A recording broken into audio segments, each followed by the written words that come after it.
Hey guys, Jeff here with Thrive Vans, and I am in Spanish Fork, Utah, and we have just moved into a new shop. So I'm going to give you a little tour of our new shop, kind of tell you what we're up to. So here we are, we're in a business park, and there are 4 buildings in this little industrial complex.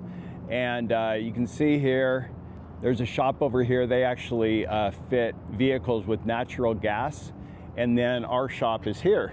So we've got these 2 bay doors. You can see here we actually have a loading dock, which will be nice when we get deliveries on pallets, which we often get. In the past, we had to have them delivered on a lift gate. Big change with this is in our old shop, we were actually in a shop behind a house in a residential area. And it was about a 2,400 square foot shop. This shop is about 3,850 square feet. So quite a bit bigger, and gives us a lot more room and capacity. So I'm going to take you inside and kind of show you what's going on in here. So in this shop, our old shop was 40 feet deep. This one is 48 feet deep. And that extra 8 feet makes a huge difference. It means that we can put 2 vans nose to nose or back to back in the shop. And we actually have 4 vans in here right now. So you can see right here, we've got a 170 Sprinter.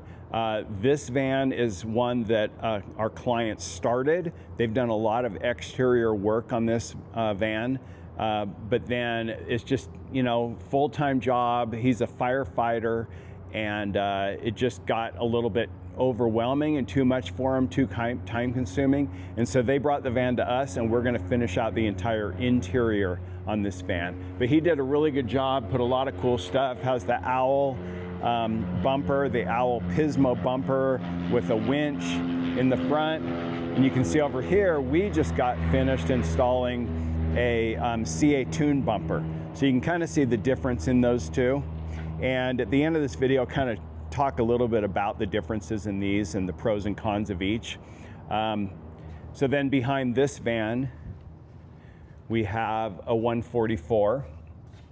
And you can see this 144 is pretty early on. We're working on insulation. We just did the insulation in the floor. We got the Reflectix down. And so, yeah, this one's gonna start into the full build here. Then this van is one that we finished about 2 months ago. And this van's just back into the shop for a few things. So we built that cubby up there. You can see, if you remember the tour of this van, and the cubby, they wanted a little bit deeper and a little bit bigger lips on it so that things would stay in a little bit better. So we're retrofitting that, and then just doing a few other things. We changed out a switch that had a light that illuminated all night they didn't like, and so we switched out the switch. And then on this crew window, normally we put a Van Essential window cover, but they decided they preferred to have a blind, and so we're installing a blind. So just a few tweaks on this van that we're wrapping those things up. While I'm on the subject of that cubby, I'll just show you. So you can see right here is the box for the cubby. So it'll have this face on it, that'll be attached, and then this will be the trim that goes around it. Then that'll be the trim, actually it goes this way and connects to the trim of the capsule. Another cool feature of this shop is that we have a little reception area here. So right now we've got a lot of junk in here as we just moved, but it'll be a little sitting area for clients to come. In our old shop, we didn't have any place for customers to wait, and we also didn't have a bathroom. So it made it really inconvenient. So this shop has this little area that'll be a sitting area. And then we've got a bathroom here for the customers. Nice little sign that the previous people put there. And then we even have an upstairs. Oops. So as we go upstairs, this will be an area where we just store a lot of extra stuff that we don't use as frequently. So yeah, we've got a lot of room here. So then as we go back into the shop area, we got some storage here, and then, so it's kind of messy because we just got in here 3 or 4 days ago, and we're still working on organizing things, but we had to get back to work on the vans. This is our storage for all of our sheet goods. Got another bathroom here for the shop, and then this is our work area. So we've got some of our woodworking equipment, our drill press, our CNC router right here. Starting to get our tools organized. You can see we're a Milwaukee shop mainly. Milwaukee and Fez tool are the main things that we use. Right here is our planer and our belt sander, our bandsaw, miter station for wood, and this is a miter station for metal. Then we've got over here our dust collector and our table saw. So one thing that's nice about this, and it is, like I said, a little disorganized right now, but we've got lots of room in the center for working on projects. We can set up these tables and we can work on things. And in the past, our shop and then the area to the vans was pretty tight, and we didn't have a lot of room to work. And we could only fit really 3 vans, be working on 3 vans at a time. We've actually put 5 vans in here by putting one more along the side here. So it's really nice to be able to put, really we can work easily on 4 vans and still have plenty of room in the center. So I promised that I would talk about the difference in these 2 bumpers, the CA Tune versus the Owl Pismo bumper. So I just want to kind of give you our perspective on this. You can see the big difference in the CA Tuned where it comes out and covers the bumper right here. Comes out, the bumper's behind it. You do have to cut the bumper, but then this part of the bumper covers the part that you've cut. Winch fits in there just about the same. With the Pismo bumper, it actually sits back into the bumper a little bit. So you can see right here, you actually have to cut the bumper up around it and then put this trim on it. And it looks good, and the client installed this one and did a really good job on it, but it's still just not as clean, I don't believe, as the CA Tune bumper. I really like the way that CA Tune bumper attaches. I just feel like the way that the CA Tune bumper covers up the plastic where you cut just looks a lot more clean and finished. They're both great bumpers, but you can see this one, the way it sits back in, I just don't think it looks quite as clean as the CA Tune version. So you can see these couple of brackets here on the CA Tune bumper. This is going to have the Baja Designs LP6 lights mounted on it, which I think are a really nice addition to the bumper. They'll be out here a little bit. You can go with LPC6s, which are these, LP9s, which are just 9 inches, so they're a little bit bigger.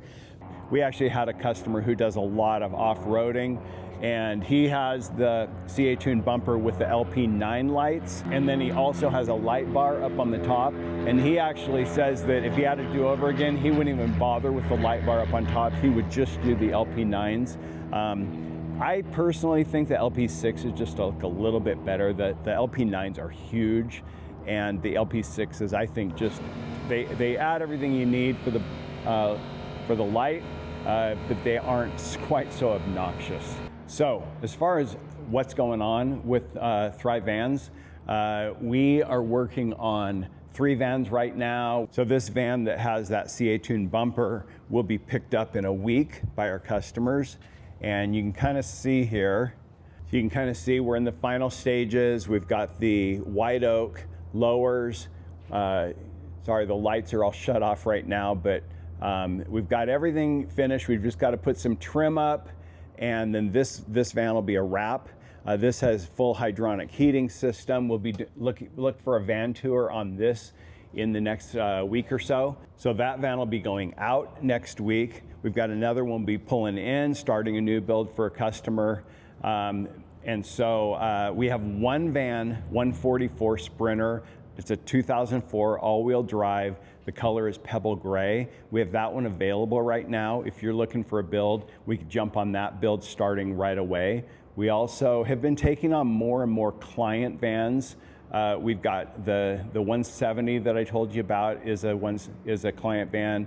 We've got a Ford Transit be for our first complete build on a Transit. We've done work on Transits before and parts of the build. We haven't done a complete build. So we'll be starting a Ford Transit conversion here in the next month or so. But we do have that one Sprinter 144 available, and then we also have some build slots open for vans. If you own a van, you're looking for a builder to build that van out, we do have availability over the next 2 or 3 months to start a couple of more client-owned van conversions. Now, other things we're doing, we're now offering drop-in electrical and plumbing systems. We've done videos on how we do our electrical and plumbing. If you're interested in purchasing one of those systems that you can just drop in, would save you several weeks of work.